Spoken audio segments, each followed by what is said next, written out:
श्रीगुरुभ्यो नमः।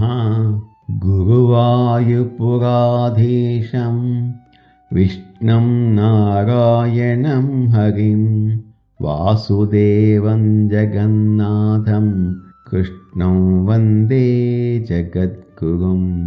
ఓం శ్రీకృష్ణాయ పరమాత్మనే నమః. శ్రీ నారాయణ భట్టతిరి రచించిన శ్రీమన్నారాయణీయంలోని విరాట్ స్వరూప వర్ణనము తెలియచేసే 6వ దశకంలోని 3-4 శ్లోకాలను గురించి మనం ఈరోజు తెలుసుకుందాం. ఇంతకుముందు శ్లోకంలో వక్షస్థలం ఛాతీ వరకు ఉన్న భువనాల వర్ణన పూర్తయింది. ఇక మిగిలిన 4 అత్యున్నతమైన ఊర్ధ్వలోకాలు స్వామివారి దేహంలో ఏ భాగాలుగా ఉన్నాయో ఆ విరాట్ పురుషునికి నమస్కరిస్తూ ఈ శ్లోకంలో వివరిస్తున్నారు. 3వ శ్లోకం. గ్రీవామహస్తవ ముఖంచ జనస్తపస్తు ఫాలం శిరస్తవ సమస్తమయస్య సత్యం ఏవం జగన్మయతనో జగదాశ్రితైక్యప్యన్నై నిబద్ధవపుషే భగవన్ నమస్తే. సమస్తమయస్య, సమస్త విశ్వము తానే అయిన విశ్వరూపుడమైనటువంటి తవ నీ యొక్క గ్రీవ మహః ముఖంచ జనః ఫాలం తు తపః. మెడ గ్రీవ, మెడ మహర్లోకము, ముఖము జనలోకము, నుదురు భాగము తపోలోకము. తవ శిరః సత్యం, నీ శిరస్సు సత్యలోకం. ఏవం ఈ విధముగా జగన్మయతనో 14 లోకాలే దేహముగా కలిగినవాడా జగద్ ఆశ్రితై, ఈ జగత్తును ఆశ్రయించుకుని ఉన్న ఈ లోకాలలో ఉండే పర్వతాలు, నదులు, మేఘాలు మొదలైన అన్యైః అపి ఇతరమైన వాటి చేత కూడా నిబద్ధ వపుషే కూర్చబడిన నిర్మించబడిన దేహము కలవాడా భగవన్ నమః తే, ఓ భగవంతుడా నీకు నమస్కారము. ఇంతకు ముందు శ్లోకంలో స్వామివారి వక్షస్థలము సువర్లోకం వరకు మనం దర్శించుకున్నాం కదా. ఇప్పుడు ఆ పైన ఉండే అత్యుత్తమమైన లోకాలను భట్టతిరి గారు వివరిస్తున్నారు. ఆ విరాట్ పురుషుని కంఠము అంటే మెడ మహర్లోకం, ఆ పైన ఉండే స్వామి ముఖం జనలోకం, ముఖం పైన ఉండే విశాలమైన నుదురు తపోలోకం, ఇక అన్నింటికంటే పైన ఉండే స్వామివారి శిరస్సు బ్రహ్మదేవుడు నివసించే సత్యలోకం. ఇక్కడితో 14 లోకాల వర్ణన పరిపూర్ణమైంది.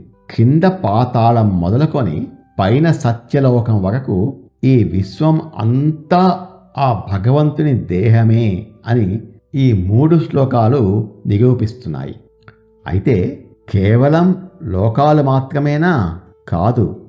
ఆ లోకాలలో ఉండే సముద్రాలు, నదులు, కొండలు, చెట్లు, పక్షులు, జంతువులు, మనుషులు, మేఘాలు అన్నీ కూడా ఆ స్వామివారి శరీర భాగాలే. అంటే మనమంతా ఆ భగవంతుని దేహంలో ఒక చిన్న కణాలం అన్నమాట. అణువణువునా నిండి ఉన్న అటువంటి అనంతమైన అద్భుతమైన విరాట్ స్వరూపునికి చేతులెత్తి నమస్కరిస్తూ ఈ వర్ణనను ముగిస్తున్నారు. మనం కూడా ఆ విరాట్ స్వరూపునికి చేతులెత్తి నమస్కరిద్దాము. గ్రీవామహస్తవ ముఖంచ జనస్తపస్తు ఫాలం శిరస్తవ సమస్తమయస్య సత్యం ఏవం జగన్మయతనో జగదాశ్రితైరప్యన్నై నిబద్ధవపుషే భగవన్ నమస్తే.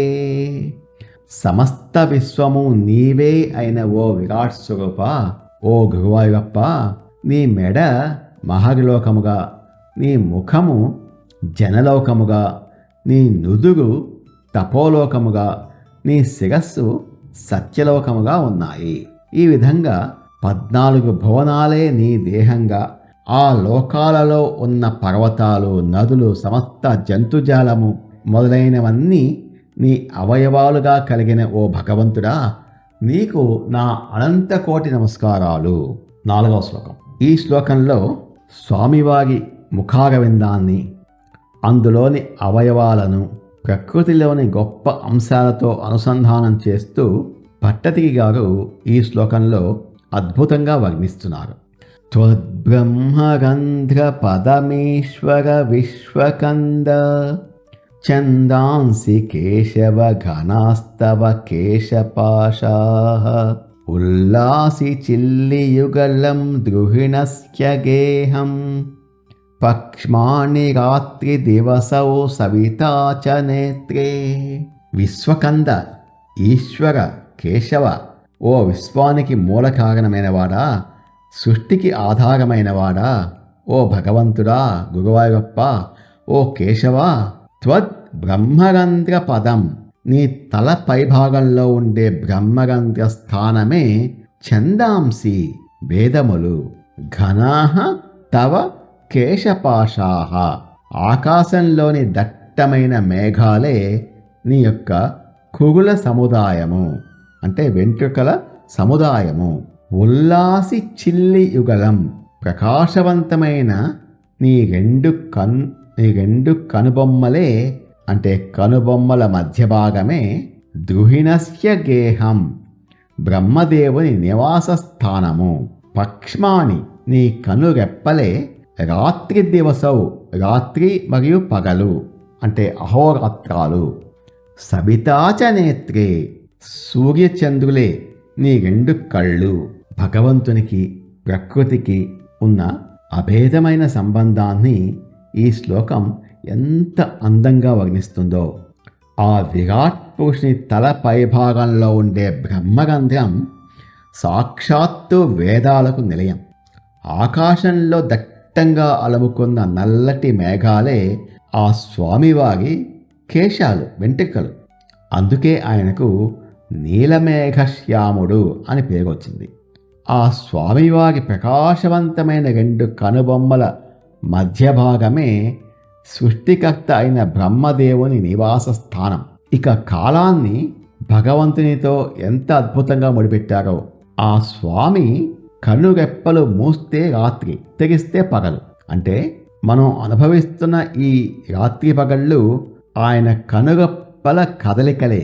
ఈ సృష్టికి వెలుగును ఇచ్చేటటువంటి సూర్యుడు ఆయన కుడి కన్ను అయితే, చంద్రుడు ఆయన ఎడమ కన్ను.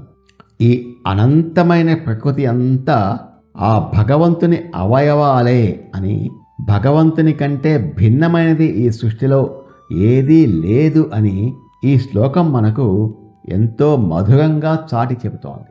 త్వద్బ్రహ్మరంధ్ర పదమేశ్వర విశ్వకంద ఛందాంసి కేశవ ఘనాస్తవ కేశపాశాః ఉల్లాసి చిల్లియుగలం ద్రుహిణస్య గేహం పక్ష్మాని రాత్రి దివసౌ సవితా చ నేత్రే.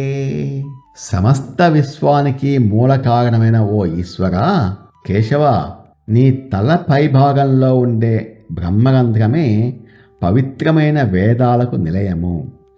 ఆకాశంలోని నల్లని మేఘాలే నీ యొక్క కురులు, వెంట్రుకలు.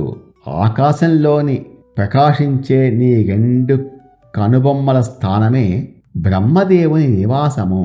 నీ కనురెప్పల కదలికలే రాత్రింబవళ్ళు. ఈ జగత్తుకు వెలుగునిచ్చే సూర్యుడే నీ రెండు కళ్ళు తండ్రి. అటువంటి నీకు నమస్కారము అని తెలియచేస్తూ భట్టతిరి గారు శ్రీ గురువాయూరప్పను కీర్తిస్తున్నారు. ఓం తత్సత్. నమో భగవతే వాసుదేవాయ. ఏతత్ ఫలం శ్రీకృష్ణార్పణమస్తు. స్వస్తి.